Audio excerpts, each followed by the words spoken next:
ಜೀವಕ್ಕಿಂತ ಹೆಚ್ಚಾಗಿ ಪ್ರೀತಿಸುತ್ತಿದ್ದ ಪತಿಯನ್ನ ಕಳೆದುಕೊಂಡ ಮೇಲೆ ಜೀವನವೇ ಬೇಡ ಎನ್ನುತ್ತಾ ಕಣ್ಣೀರಿಡುತ್ತಿದ್ದ ಪತ್ನಿ ಶ್ರೀವಿದ್ಯಾ ಅವರ ಪರಿಸ್ಥಿತಿ ನೋಡಿದರೆ ನಿಜಕ್ಕೂ ಕರುಳು ಕಿತ್ತು ಬರುತ್ತೆ. ದಿಲೀಪ್ ರಾಜ್ ಅವರನ್ನು ಪ್ರೀತಿಸಿ ಮದುವೆಯಾಗಿದ್ದ ಶ್ರೀವಿದ್ಯಾ ಅವರು ತುಂಬಾ ಖುಷಿಯಾಗಿದ್ದರು. ಮಕ್ಕಳು ದೊಡ್ಡವರಾದರೂ ಕೂಡ ಇಬ್ಬರಲ್ಲಿ ಅದೇ ರೀತಿಯ ಪ್ರೀತಿ ಬಾಂಧವ್ಯ ಇತ್ತು. ದಿಲೀಪ್ ರಾಜ್ ಅವರು ಪತ್ನಿಯನ್ನ ಚಿಕ್ಕ ಮಗುವಿನಂತೆ ನೋಡಿಕೊಳ್ಳುತ್ತಿದ್ದರು. ದಿಲೀಪ್ ರಾಜ್ ಹಾಗೂ ಶ್ರೀವಿದ್ಯಾ ಅವರದ್ದು ಸುಂದರವಾದ ಕುಟುಂಬವಾಗಿತ್ತು. ನಾವಿಬ್ಬರು ನಮಗೆ ಇಬ್ಬರು ಎನ್ನುವಂತೆ ಇಬ್ಬರು ಮುದ್ದಾದ ಹೆಣ್ಣು ಮಕ್ಕಳ ಜೊತೆ ಖುಷಿಯಾಗಿ ಜೀವನ ನಡೆಸುತ್ತಿದ್ದರು ದಿಲೀಪ್ ರಾಜ್ ಹಾಗೂ ಶ್ರೀವಿದ್ಯಾ. ಆದರೆ ಈ ಸುಂದರ ಕುಟುಂಬದ ಮೇಲೆ ಅದ್ಯಾರ ಕೆಟ್ಟ ಕಣ್ಣುಗಳು ಬಿತ್ತೋ ಗೊತ್ತಿಲ್ಲ.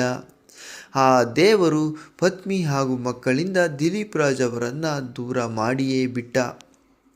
ದಿಲೀಪ್ ರಾಜ್ ಅಗಲಿಕೆಯ ನೋವಿನಲ್ಲೇ ದಿನನಿತ್ಯ ಕಣ್ಣೀರಿಡುತ್ತಿರುವ ಪತ್ನಿ ಶ್ರೀವಿದ್ಯಾ ಅವರು ಸರಿಯಾಗಿ ಊಟ ನಿದ್ದೆ ಮಾಡದೆ ತುಂಬಾ ಸುಸ್ತಾಗಿದ್ದು ಮನೆಯಲ್ಲಿ ತಲೆ ಸುತ್ತಿ ಹಾಗೆ ಕುಸಿದು ಬಿದ್ದಿದ್ದಾರೆ. ಆಗ ತಕ್ಷಣವೇ ಕುಟುಂಬದವರು ಆಸ್ಪತ್ರೆಗೆ ಕರೆದುಕೊಂಡು ಹೋಗಿದ್ದಾರೆ.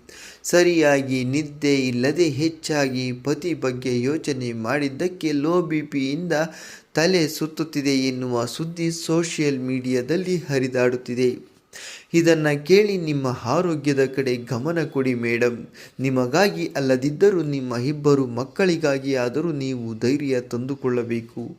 ಸರಿಯಾಗಿ ಊಟ ಮಾಡಿ ಆರೋಗ್ಯ ಚೆನ್ನಾಗಿ ನೋಡಿಕೊಳ್ಳಿ ಅಂತ ಅನೇಕ ನೆಟ್ಟಿಗರು ಕಮೆಂಟ್ ಮಾಡಿ ಸಲಹೆ ನೀಡುತ್ತಿದ್ದಾರೆ.